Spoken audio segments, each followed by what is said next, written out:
Shalom, Yashala, Shalom. First and foremost, I want to give all praise, honor, and glory to the Most High Yahweh. I do so in the name of His only begotten Son, Yahweh Shai. Double honors to the apostles and the elders of Yasharallah. Call Holoyim Yahweh by Hashem Yahweh Shai by Hashem Harakah Kodash for blessing our elders with the spirit of truth so that we may know. Shout out to the Akim and the Akwath that's keeping the faith and the works. Y'all keep at it. It's your brother Abaya coming at you with more precepts. It's the book of Matthew, chapter 10, and verse 34. It says, "Think not that I am come to send peace on earth. I came not to send peace, but a sword. For I am come to set a man at variance against his father, and the daughter against her mother, and the daughter-in-law against her mother-in-law. And a man's foes shall be they of his own household." All right, so like it's in the book of I believe it's First Peter, judgment will begin at the house of the Most High. Right, and if the righteous scarcely be saved, what hope have the ungodly? Roughly paraphrasing that. So this is the Most High sifting, right? And he been sifting, you know what I'm saying? And he's starting with his people, right? The good and the bad, the 1/3 and the 2/3, and the 144,000, right? But just like we had to get divided, the enemy's got to get divided too, right? But it's not on some good, bad. It's just division. Because scripture says, let me see, Matthew chapter 12 and verse 25.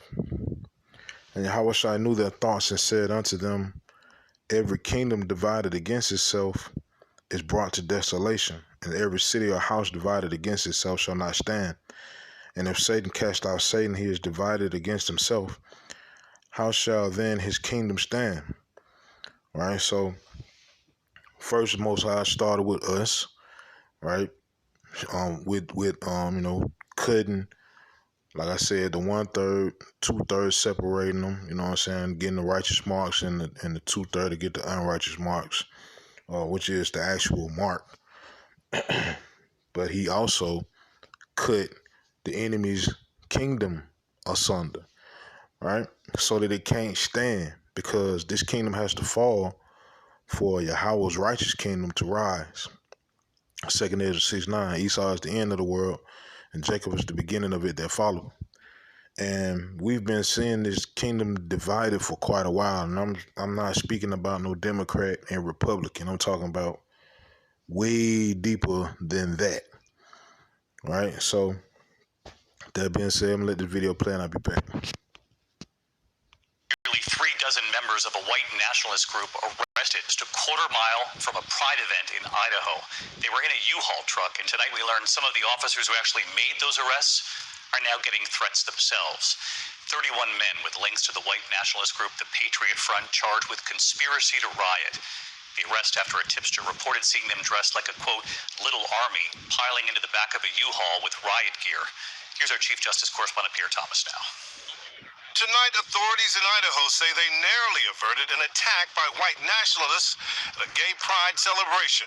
That level of preparation is not something you see every day. It was very clear to us immediately that this was a riotous group. 31 members of the Patriot Front are now facing misdemeanor charges of conspiracy to riot.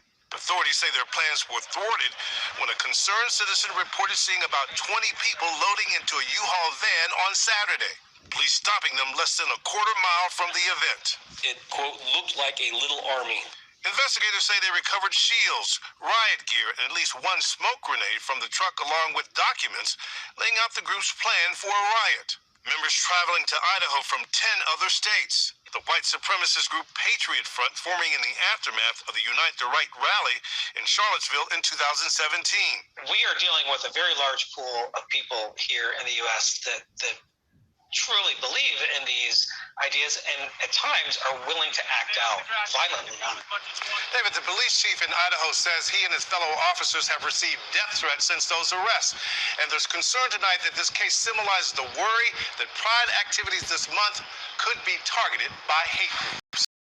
We'll stay on this, Pierre. Thank you. All right, so, and it's going to get way worse than just these dudes. attacking a pride march or whatever, right? These people are thoroughly disappointed in their leadership, and they have no issue expressing it physically beyond just speaking on it. These people picking up arms and they gearing up for it. They gearing up for war. You just saw there was 30 people, so imagine all the rest. It's however many millions of people in the daughter of Babylon. So it's way more than just 30 people with that same mindset, right? And scripture said it would be so. So let me go to Isaiah. Let me see. Isaiah chapter 19 and verse 2. It says, "And I will set the Egyptians against the Egyptians, and they shall fight every one against his brother, and every one against his neighbor, city against city, and kingdom against kingdom." Right? It's written out to get worse. It's written out. Basically, when you see movies like The Purge, you see movies like The Walking Dead, this is it. This is basically what they are trying to portray in those films or TV shows or whatever, because they know it's gonna happen, right? That daughter of Babylon is proud as hell. Look at it. Look at its history. They thrive off of rebellion. That's why they cling so hard to the Constitution and different laws and things of such. These people really feel as though this is their land and they're willing to die for it. And if you're not on the same mindset as them, they got a problem with you, even if you they own people. I say this all the time. Esau ain't got no problem killing Esau. They have no problem doing that to complete an agenda. They have no issue killing their own folk, right? Where you think Jake righteously got it from, for real, for real. So, let me go to 2nd Ezra.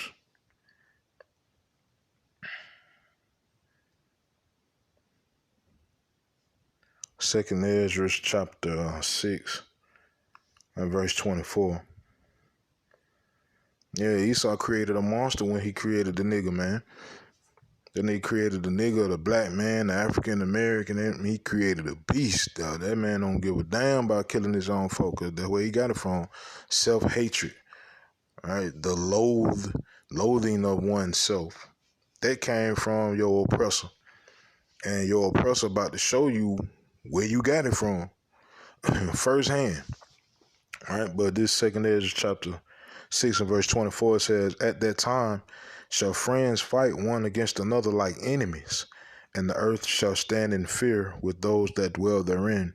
The springs of the fountains shall stand still, and in 3 hours they shall not run." It's about to get ill out here, man. Right?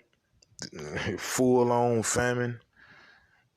These people, that matter of fact, if I'm not mistaken, the daughter of Babylon just sent another $1 billion to Ukraine. And look at what's going on in the daughter of Babylon, but you sending $1 billion more. And so I think that brings the total, I could be wrong, but I believe that brings the total to $42 billion. $42 billion. And gas, how much over here? Price of food is how much? Right? All this stuff going through the roof, but your pay staying the same, but they got $42 billion to send to a foreign country in a foreign country's war that supposedly ain't got nothing to do with the daughter of Babylon. Right. And you think we the only ones that see that? No. Like I said, Esau is thoroughly disappointed in their leadership, and they have no issues expressing their disappointment physically. Right? Same book, but chapter 15, 2nd Ezra chapter 15 and verse 14. Now I end it here. It says, "Woe to the world and them that dwell therein, for the sword and their destruction draweth nigh. And one people shall stand up and fight against another, and swords in their hands. For there shall be sedition among men, and invading one another. They shall not regard their kings nor princes. In the course of their actions shall stand in their power. A man shall desire to go into a city and shall not be able, for because of their pride the city shall be troubled, the houses shall be destroyed, and men shall be afraid. A man shall have no pity upon his neighbor, but shall destroy their houses with the sword and spoil their goods because of the lack of bread and for great tribulation. Now, I know I bring these scripts out quite often, but it's because it's relevant. Because 9 times out of 10 when I bring out these scripts, I'm showing you actual footage of the scriptures, which are prophecies. So, 1 + 1 always 2. That means it's happening. So, it's going to continue to be brought out because the prophecies are unfolding as we speak. And they're getting closer and closer and worse and harder till eventually, no more daughter of Babylon. Hello, kingdom of Yahweh Bashim Yahweh Shai. All right, so with that, Yahweh Bashim Yahweh Shai Ratazah, these precepts in this video are edifying. Call Halon Yahweh Bashim Yahweh Shai Bahashim Harakakodash. Shalom Yahshalom.